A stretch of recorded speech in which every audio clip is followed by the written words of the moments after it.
Le blasphème est un des péchés graves qu'une personne puisse commettre.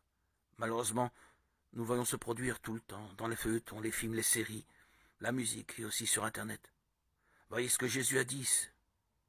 C'est pourquoi je vous dis tout péché et tout blasphème sera pardonné aux hommes, mais le blasphème contre l'Esprit ne sera point pardonné.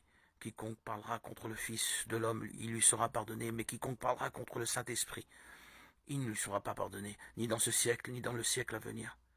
Blasphémer, c'est parler mal, maudire, offenser, inventer des mensonges. Et nous savons que les pharisiens faisaient cela tout le temps contre Jésus. Mais le Christ lui-même a dit que même cela pouvait être pardonné. Le grand danger était de blasphémer contre le Saint-Esprit.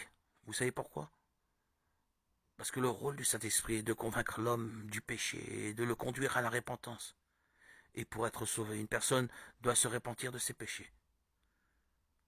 Celui qui blasphème contre le Saint-Esprit ignore donc le seul qui peut le convaincre d'abandonner le péché et de recevoir le pardon. Peut-être vous demandez, ai-je déjà blasphémé contre le Saint-Esprit?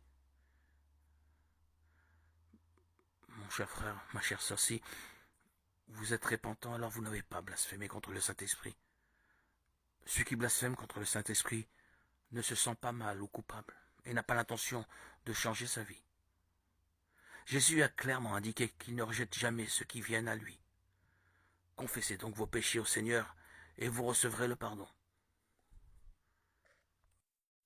La complaisance est un péché qui n'aime pas être dans sa zone de confort. Nous aimons tous que les choses restent telles qu'elles sont et c'est un des principaux signes que nous sommes complaisants. Lorsque nous ne prenons pas de décision, nous n'assumons pas de responsabilité qui pourrait nous causer quelque inconfort. Et pourquoi cela serait-il un péché? Parce qu'il est impossible pour nous de répondre à l'appel de Dieu et de transmettre sa parole aux gens sans sortir de notre zone de confort. La complaisance est un grave péché. L'apôtre Paul a dit que l'évangile est la puissance de Dieu pour le salut. En d'autres termes, il est capable de transformer la vie des gens et de restaurer les familles.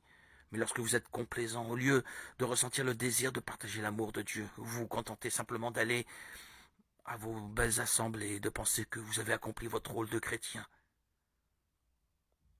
Vous n'avez pas accompli votre mission. Surtout qu'en ces derniers temps, les distractions et les divertissements augmentent. Beaucoup passent des heures, des jours et des semaines à regarder des séries télévisées, à écouter de la musique, à jouer à des jeux vidéo.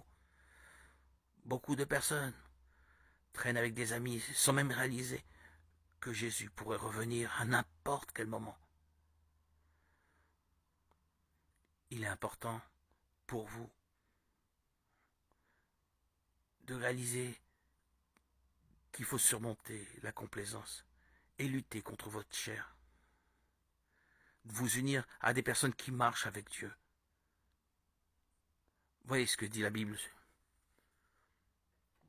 Celui donc qui sait faire ce qui est bien et qui ne le fait pas commet un péché. L'arrogance est un péché qui est fréquent dans notre société, à notre époque. L'arrogance survient lorsqu'une personne pense être meilleure que les autres et n'a aucun intérêt à écouter d'autres opinions, parce qu'elle pense toujours avoir raison. Sa vanité est plus grande que tout, y compris son amour pour Dieu. Et c'est un autre péché qui a dominé le monde, n'est-ce pas? Prenez un moment et réfléchissez combien de personnes connaissez-vous qui se considèrent plus intelligentes, plus rusées, voire plus spirituelles que les autres. Ils ignorent que l'arrogance ne mène qu'à la destruction et à la séparation de Dieu. Car la Bible dit que Dieu s'oppose aux orgueilleux et accorde sa grâce aux humbles.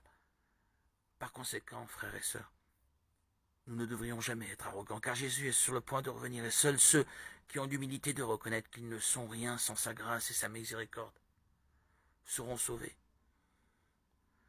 Car le Christ ne sauve que ceux qui se répandent de leurs péchés et croient en lui comme le seul sauveur.